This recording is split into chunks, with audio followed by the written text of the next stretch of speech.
Okay, 8 minutes going past 4 o'clock. You're listening to Lagos Talks 91.3. My name is Kola Wale. Of course, welcome to the live drive. You know, it's a beautiful day, Thursday, July 21st, 2022. And as usual, on Thursdays like this, we get to begin the live drive with some serious conversations with experts in the HR business. Of course, we're going to begin with the office in a few seconds. You also get to learn a few things. And maybe if you have questions or two, feel free to send in your questions using the WhatsApp platform, which is 0809-234-5913. Okay, welcome to today's episode of The Office. Of course, you know that The Office is a show that is proudly brought to you by the Chartered Institute of Personnel Management of Nigeria, CIPM, and Lagos Talks 91.3. We have an interesting topic to touch on today, and per usual, we have an expert to throw light on this issue. And yes, with me, I am, of course, delighted to welcome Mr. Ayo Muritala, MCIPM, Senior Managing Partner, KnewRow. Good to have you. Good evening to you. Good evening. Thank you for having me here. It's nice being here. Okay, fantastic. We're going to get to know you very soon, but let me tell Lagos what they should know and expect from Mr. Ayo Muritala, who is here and has joined us via Zoom this beautiful evening. Yes, of course, it's MCIPM, and he is someone who is quite versed as far as the HR business is concerned. Not just the HR business, is also versed in the topic we will be touching on this evening. But a quick profile of who we are dealing with this evening in terms of expertise. Ayo Muritala is a strategist and performance management expert with over 20 years of experience. He is a certified KPI professional and certified performance management professional from the KPI Institute, Australia. He is a full member of the Chartered Institute of Personnel Management of Nigeria, CIPM, and the National Institute of Training and Development, NITAD, a certified KPI professional and practitioner and a certified performance management professional from the KPI Institute in Australia. Ayo also earned a certificate in disruptive strategy from the Harvard University, US, and the certificates in turning strategy into action from the Lagos Business School. As a trainer and facilitator, he has developed over 150 training modules and has also been involved in planning and facilitating over 25,000 hours of different training sessions in various capacities, most especially in the areas of corporate strategy, performance management, as well as corporate social responsibility in the last 13 years. Now, in the last 8 years, he has led the corporate social responsibility in the 10,000 KPIs in different industries across both the public and private sectors. He is someone quite versed, I must say. In 2016, Ayo made the list of top under 40 business leaders in Nigeria by Leadership Magazine, and was also awarded World Leader Business Person by the World Confederation of Business and Headquarters in the US, and was also appointed a member of the Advisory Council of the World CSR Day. Ladies and gentlemen, once again, please make welcome Mr. Ayo Muritala. Good to have you this evening once again. Yeah, thank you for having me. Good evening once again. Okay, so this is quite a robust profile. We're going to get to all of that very soon. But today on The Office, we will be talking about something important as far as, you know, being noticed, or as far as getting the job done in an organization is concerned. And what are we talking about? Implementing an effective performance management system. So before we delve into this, please give us a rundown of what performance management is all about. All right, thank you very much, Lagos Talk, for inviting me here. Performance management is actually not, it's not anything new. This is something that's been in existence for a very long time. This is something we do almost all the time. Everybody does it. The only difference that has occurred now is that there is deliberate lesson, learning, planning with regards to performance management. Now, when we talk about performance management, the first thing we need to, first of all, clear out and demystify is people actually confuse performance appraisal with performance management. It's a usual thing that we get these days, but I need to say and clearly say that performance appraisal is not performance management. Performance appraisal, which is a process of appraising employees in an organization, which could be done quarterly, biannual, or annually, as it's common among most organizations, is just one aspect of performance management.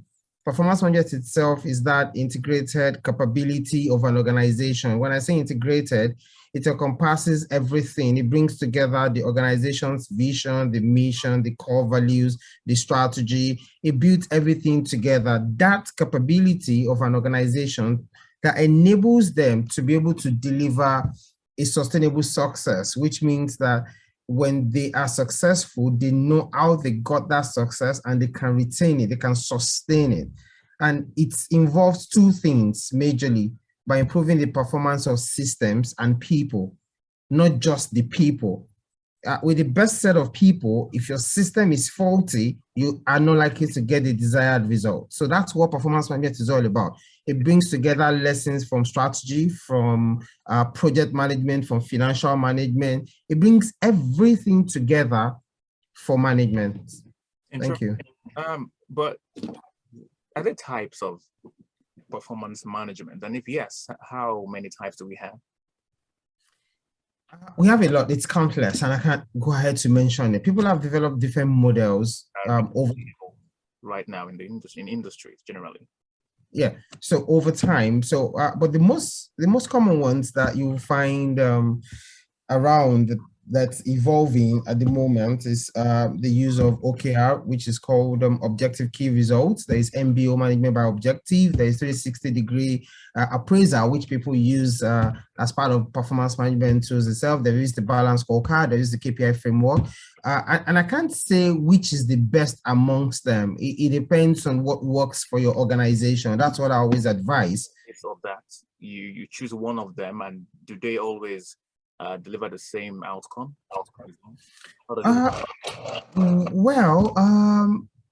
The process may be different. The outcome you want to see why you choose a performance tool is that you want to see a particular result. You want to primarily see improvement. So I usually put it like this, a simple analogy of saying you want to boil water. So whether you use an electric stove or you use a gas cooker or use a boiling ring or use a kettle, at the end of it, or you're going to have a boiled water. You're going to have that boiled water that you want. So that's the way I try to look at it, because there's no one size fits all when it comes to it. It depends on what works for you as an organization. Interesting. So no one size fits all. But when you talk about let me just quickly ask again, when it comes to industries or structures or operational blueprints that we see around right now, especially, in the wake of the COVID situation, a lot of companies now are running remotely. Would you say that the situation on ground could determine the type that will be ideal to carry out performance management within an organization? Yes, I would want to agree with that. In fact, the COVID situation had actually made a lot of organizations to revamp their performance management system, to begin to pay attention to it. I mean, I got a lot of calls when the work from home started. People had issues on how to check employee performance because they're working from home. How do we set a performance system? My answer was simple. The truth of the matter is there's no difference how you appraise people, whether they're working from home or working from the office. The challenge before now was that we've been appraising employee performance by attendance. That's where the challenge is. But now that you're just seeing their faces, it became an issue. If we have been appraising people based on work done, what is to be done, and because an appraisal system was, in fact, to a large extent now, is still highly subjective. which means that employee performance is actually determined by the supervisor in itself and how the supervisor's perception. So there's really no difference. If you're measuring things the way it's supposed to be measured, the work done, it wouldn't matter. I mean, you said at the beginning that I joined you over Zoom. So if this was a performance appraiser for me, it wouldn't have mattered whether I came to the studio for this session or I'm joining here. What had mattered is this session is holding. Interesting. I've got more questions for you. Listening to the office here on Lagos Talks 91.3. We're currently speaking with Mr. Ayo Muritala, MCIPM, Senior Managing Partner, KnewRow. We'll go on this quick break, and when I come back, I'll be back with Mr. Ayo, definitely, and we've got more questions to throw at him, and definitely we'll get to learn more about performance management. Don't go anywhere. This is the office on Lagos Talks 91.3.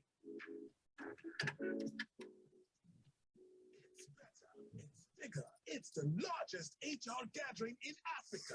Okay, so we're going back in about a minute. Yeah. Institute of Personnel Management of Nigeria.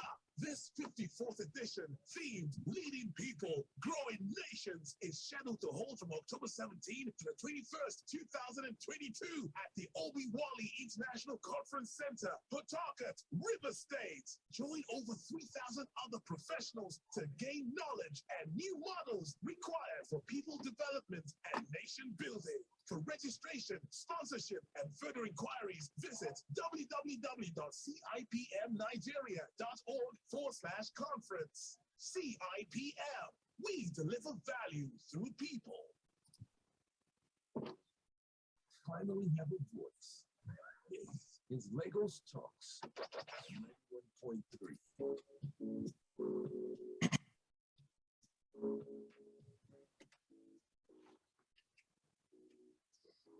Okay, welcome back. You're listening to The Office here on Lagos Talks 91.3, 44 minutes gone past 4 o'clock.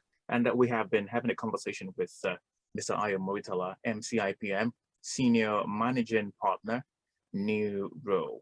Of course, we've been talking about performance management, and we've talked about how and what strategies or what ways or what types we have in play. And we've been made to understand by Mr. Ayo that it's not a one-size-fits-all, but then again, there's been the impact of COVID-19, and a lot of companies have had to adjust the technique that they've employed from time immemorial.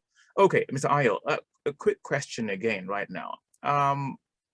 What outcomes define an effective performance management system? You know, like when can you say whatever you've done in terms of performance management has hit the target, has hit the bullseye? What are the indicators to show that this is a job well done as far as performance management is concerned?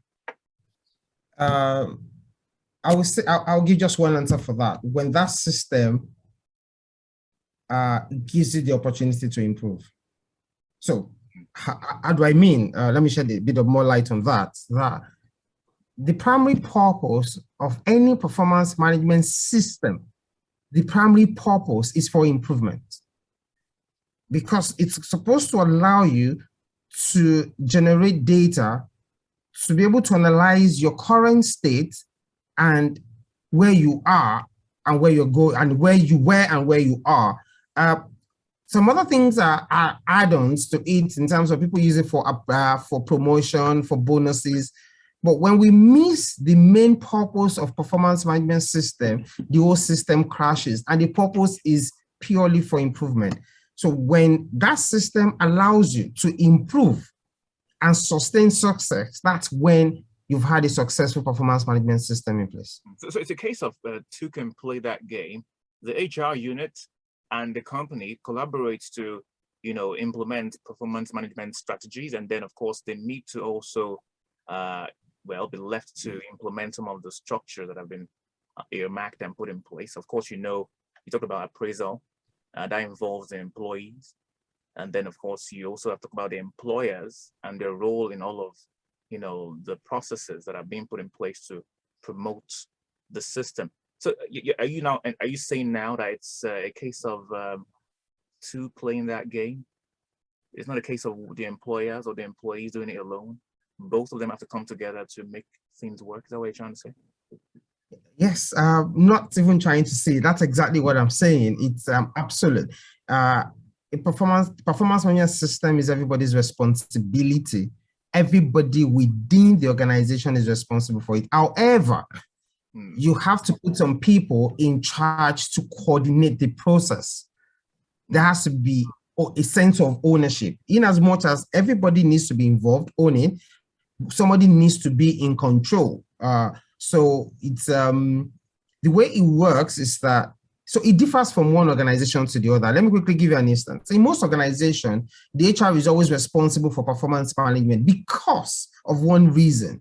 They see performance management as performance appraisal. So because it's performance appraisal, it's about the employee, so it actually just sits with the HR. Now we need to begin to see bigger than that.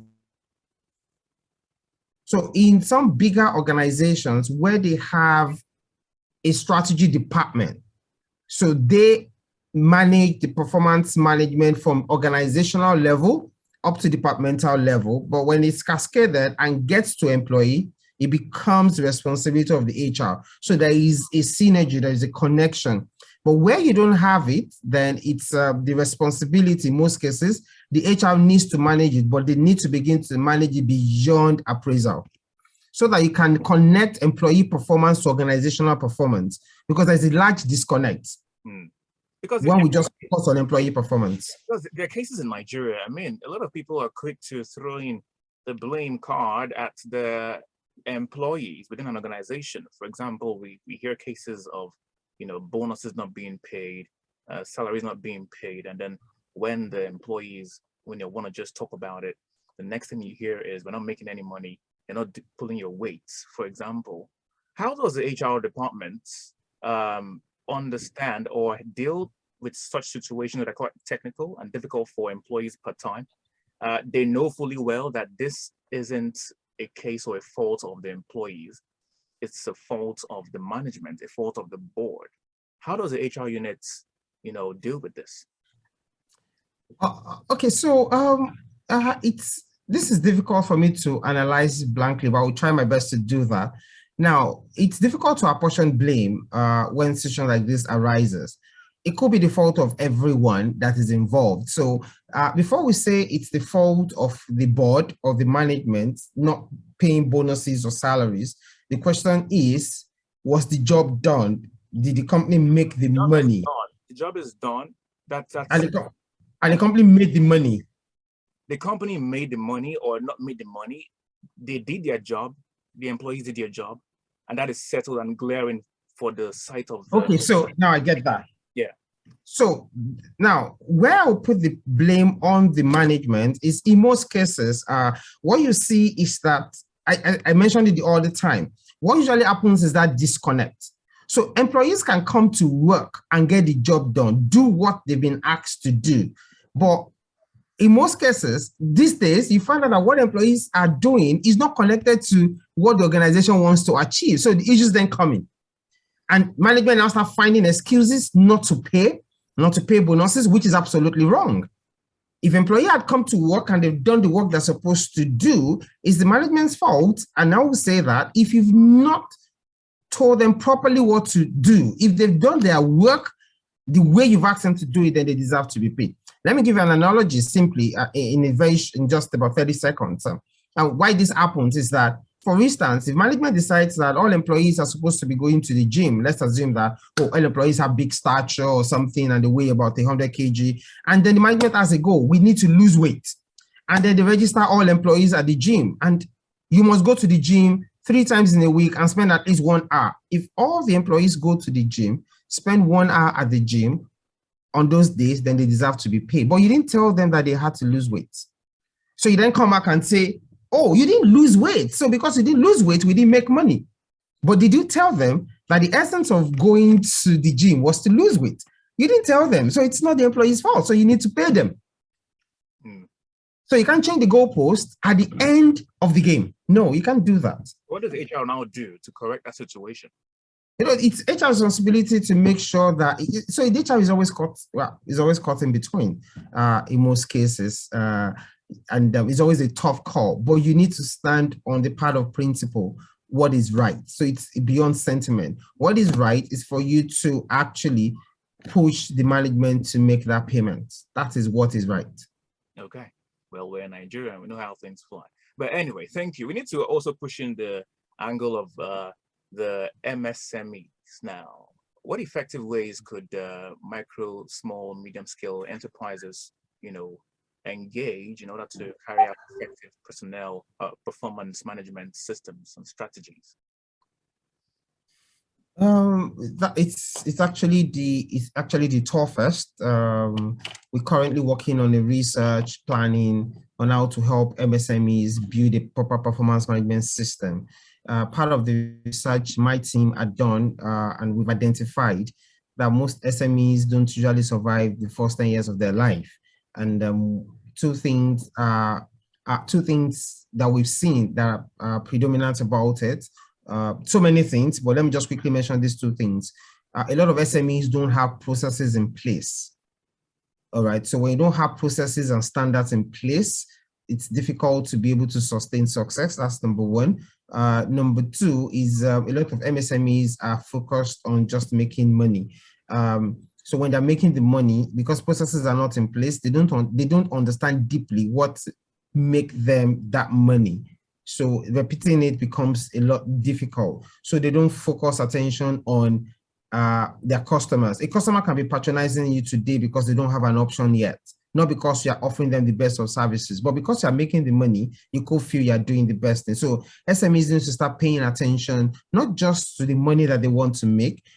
They need to start assessing regularly how their customers feel about them. What's their referral strength? I mean, do your customers refer other people to you? What are the processes you have in place? And also, MSMEs must learn how to build capacity, train their employees. That is missing with a lot of MSMEs. We pay less attention. We see training as cost rather than investment. Okay, all right. We need to go on this break right now. When we come back, we'll wrap it up on this conversation. You're listening to The Office here on Lagos Talks 91.3. My name is Kola Wole Falodun, and have been speaking with Mr. Ayo Muritala, MCIPM, Senior Managing Partner, KnewRow. We'll go on this quick break and we will be right back with you. It's better, it's bigger, it's the largest HR gathering in Africa. This October, all roads lead to the Garden City for the International Conference and Exhibitions of the Chartered Institute of Personnel Management of Nigeria. This 54th edition, themed Leading People, Growing Nations, is scheduled to hold from October 17th to the 21st, 2022 at the Obi-Wali International Conference Center, Port Harcourt, River State. Join over 3,000 other professionals to gain knowledge and new models required for people development and nation building. For registration, sponsorship, and further inquiries, visit www.cipmnigeria.org/conference. CIPM, we deliver value through people. Excellence from the center of excellence. It's Lagos 91.3.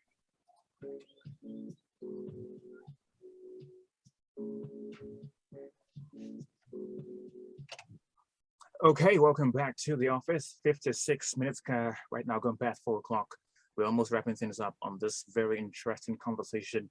And of course, the office is proudly brought to you by CIPM and Lagos Talks 91.3. We have been speaking with Mr. Ayo Muritala, MCIPM, Senior Managing Partner, KnewRow. Mr. Ayo, let's quickly wrap it up with this question. And it's about strategies that can be put in place to ensure an effective performance management system. I know you've talked about some of the best practices and everything, but if I were to engage your services as a consultant, what are the tips you would give to me as a business owner if I were to tell you I wanted to carry out performance management in my organizations? What are the best strategies you think I should work with per time?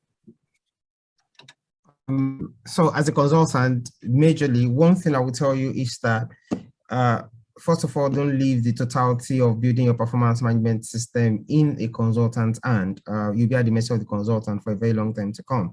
So the first thing you focus on is build capacity, train your people so that you can own it. It's the best strategy you can use. Don't think about if you train people, they will leave you. What if you don't train them and they stay?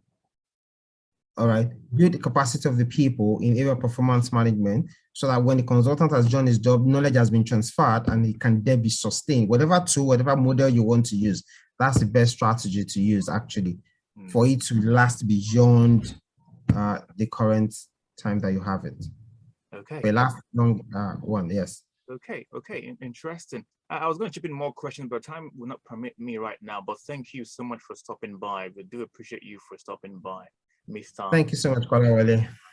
MCIPM, Senior Managing Partner, KnewRow. I was going to ask you about your profile. How did that happen? How has it been, the career so far? It's been interesting. It's been interesting, actually. I love reading. I love studying a lot. I tried to build my career after I left school. Just went for what I was interested in, and I want to get every available certifications, qualifications around. I guess I'm not done yet. I heard those in our line need to renew their certification from time to time. Is that true? Yeah, exactly. Yeah, so you need to, so that we know that you're still conversant with the new trends of things to remain relevant, or else you'll go into extinction. Would you also advise younger colleagues in the industry, in this line, in the HR line?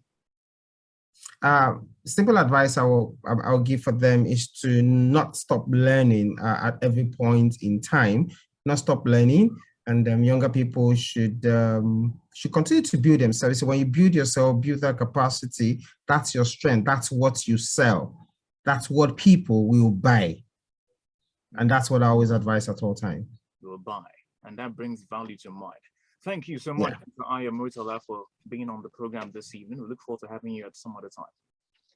We'll be glad to show up. Thank you, Kolawole. Thank you, MCIPM, Lagos Talk as well, for giving me the opportunity. Thank you. Okay, this is Lagos Talks 91.3. The combo doesn't stop here because up next is, of course, Zil with Critical Thinking. Keep it 913.